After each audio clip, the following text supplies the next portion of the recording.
요번에는 이제 우울증이 있으시고 생리통이 아주 심해요. 그리고 어깨 목 뒤가 굉장히 아프시면서 기면증이 있는 분이에요. 이런 분 이제 40대 초반의 여성이셨는데 얼굴이 각이 지고 피부가 희면서 붉은색을 띠고 있고 머리가 큰 편이에요. 요것도 이제 특징적인 부분이 있거든요. 이런 분들은요, 아주 책임감이 강한 분들이에요. 이제 그거 이따 설명드릴게요. 이분이 우울증 약하고 근이완제를 이제 3년째 드시고 있어요. 그리고 중간중간 진통제를 이제 수시로 드시고, 그다음에 몸이 이제 참편이면서 발바닥이 저리고 아픈데 밤에 특히 심하시대요. 그래서 잠들기가 힘들시고 이제 힘이 들거나 피곤하거나 스트레스를 받거나 그럼 낮에도 잠을 자는 것처럼 멍하고 이제 깨어 있는 것 같은 느낌이 없는 거예요. 잠을 그러고 많이 주무세요. 그게 이제 기면증이에요. 여기 이제 생리통이 아주 심해서 진통제를 많이 드세요. 근데도 별로 이제 도움이 없어요. 그리고 이렇게 이제 약을 오래 잡숫고 그러니까 위장장애도 생기고 또 양약 복용량은 자꾸 늘어나고 그래서 이제 아주 힘든 분이셨는데 이분의 생긴 모습을 보면 머리가 큰 편이고 얼굴이 각이 져 있고 피부가 희면서 붉은색을 띠고 있어요. 이런 분들은 아주 예민하고 책임감이 엄청나게 강하면서 완벽한 거 좋아해요.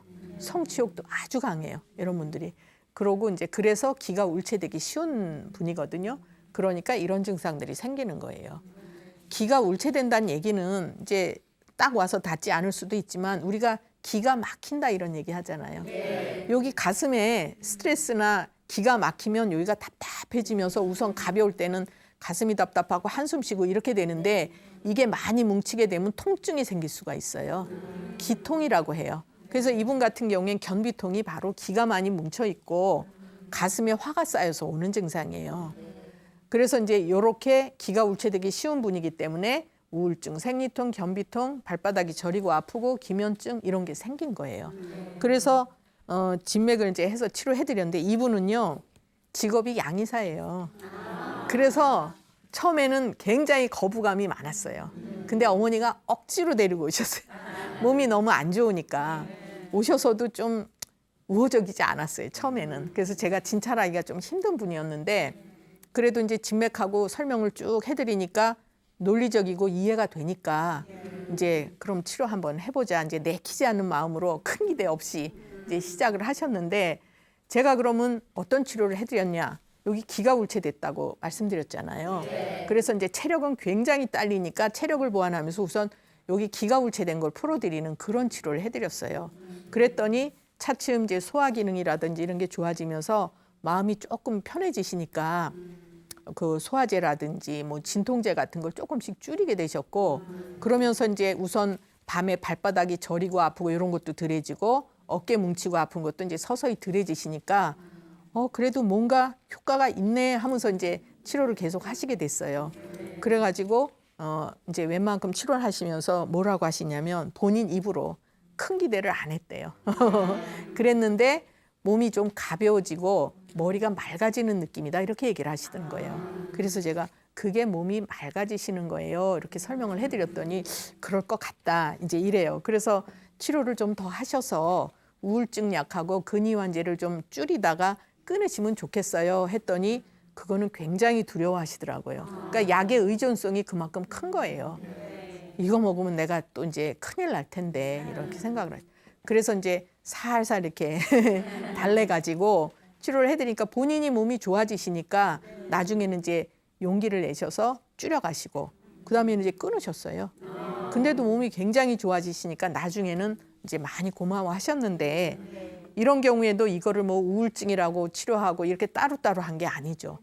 기가 울체된 거 풀어드리고 체력 보충해드리고 이렇게 하니까 전체적으로 균형이 잡히면서 이제 좋아지신 거예요.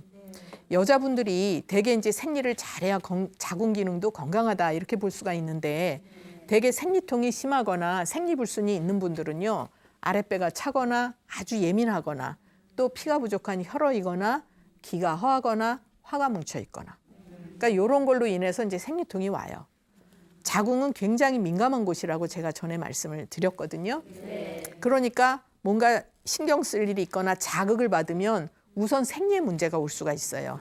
통증이 심해지든지 생리를 제대로 못하든지. 그래서 이제 이분은 그 기를 풀어주고 기운을 보충하니까 생리통 이런 게 좋아지셨죠.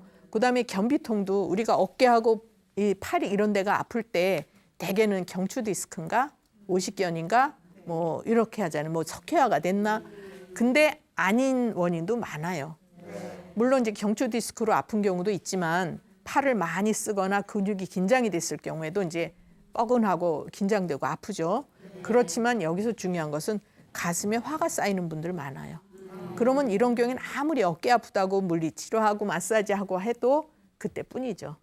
결국은 가슴에 화를 풀어줘야 어깨가 편안하게 풀어지는 거죠. 그래서 이제 이분도 그렇게 해드린 거고 기가 울체되고 소화가 안 돼도 어깨가 뭉치고 아플 수가 있어요. 그러니까 제가 계속 강조하는 거는 원인이 뭔가를 자꾸 찾아야 된다는 얘기예요. 여기 증상으로 나타나는 건 다 결과물이에요. 네, 그래서 이제 그렇게 치료가 되셨고 기면증이라고는 못 들어보셨잖아요. 그죠? 불면증은 많이 들어보셨잖아요. 잠 못 주무시는 거는 불면증이고 기면증은 너무 자는 거예요. 맥을 못 추고 축축 처지면서 그래서 아까 이분이 낮에도 머리가 멍해서 잠을 자는 것 같고 그러니까 이분이 이제 양의사라고 했잖아요. 환자를 진료하지 못할 정도 그렇게 힘드셨어요. 멍하니까 집중이 안 되니까. 그 대개 기면증이 오는 거는 기가 울체됐거나 또 체력이 많이 약하거나 습이 울체됐거나 이런 원인으로 인해서 이제 오는 거기 때문에 체질하고 이제 진맥한 것에 따라서 치료를 해드리면 되는 거예요. 그래서 이제 이런 것도 다 좋아지셨어요. 예, 그러니까 그분은 어떻게 이게 다 좋아질까 이제 궁금해 하시긴 했어요. 그래서 제가 이제 설명을 다 해드렸는데 어쨌든 이제 많이 활기차게 일을 하실 수가 있게 되셨고요.